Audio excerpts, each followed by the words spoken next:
You've experienced a great loss, and it's so overwhelming that you have to make life really small for a while just to survive. What do you do when you disappear from life for long enough that you're not sure if the people, places, and things you love most will be patient enough to wait for you? This is Sucker Punched.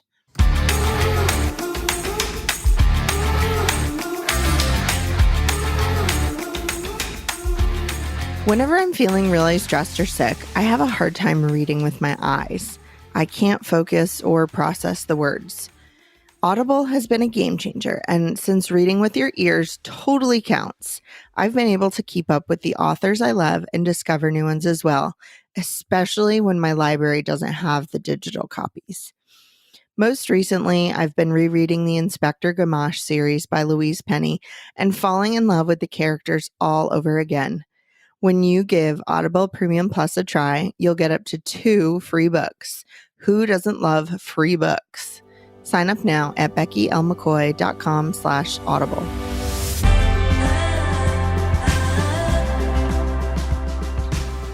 After my husband died, I really struggled with not being able to compensate for his absence. I couldn't do all the childcare and house projects and household duties and cooking. Overwhelmed was an understatement. Survival mode with 2 young kids had to include other people to help. I felt like crawling under a rock and hiding in order to grieve was an unattainable dream. Another loss several years later had a very different outcome. I had to step away from a community that I loved, but wasn't healthy for me anymore, and I was really sad and disoriented. I wouldn't say that I cut people off, but I needed a lot of space, even from some of the people I cared for.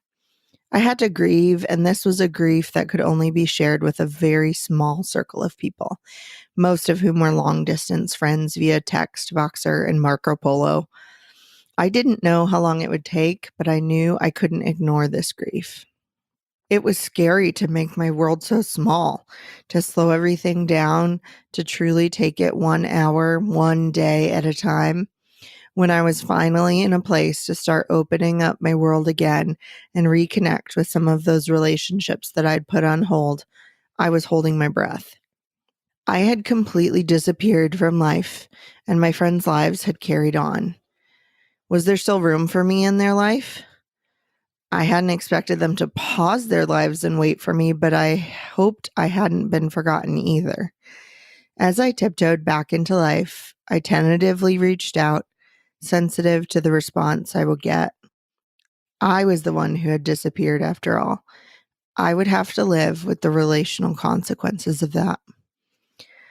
I never did let my life get quite as big as it was before that loss, and many of my friends who patiently and graciously gave me the space and quiet I needed to grieve were, in fact, waiting for me. Other relationships changed, not ended per se, but our paths diverged, and that's okay. Reemerging from a grief disappearing act is nerve-wracking, but I learned a few good lessons. I learned who loves and cares for me just because of who I am, not because of what I can offer or do for them. I learned what parts of my life I missed and what others I was happy to leave in the past. I learned to be patient and gracious to myself as I processed the loss and the chronic pain and fatigue I was also dealing with at the time. I took each of those lessons and used them. I realized how much I missed musical theater and started looking for ways to bring more of it back into my life. I've been drawn to other people who've had to step away from things, and people they love and their stories have comforted and healed me.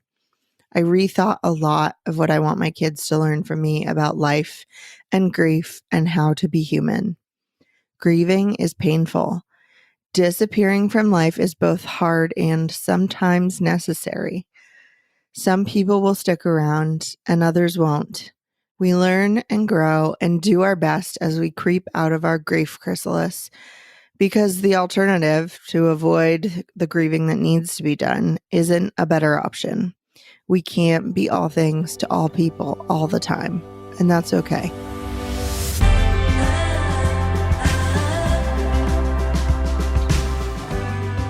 Here are a few books to help you feel less alone in your grief. Crying in H Mart by Michelle Zanier. Rebellious Mourning, The Collective Work of Grief, edited by Sydney Milstein. The Sixth Stage of Grief by David Kessler. H is for Hawk by Helen MacDonald. How to Carry What Can't Be Fixed by Megan Devine. The Year of Magical Thinking by Joan Didion. You'll find links to these along with a full transcript of this episode at beckylmccoy.com/podcast/88. Is your to-be-read list a mile long and you can't seem to catch up? Audiobooks from Audible are a game changer. Get up to 2 free books when you sign up for Audible Premium Plus at beckylmccoy.com/audible.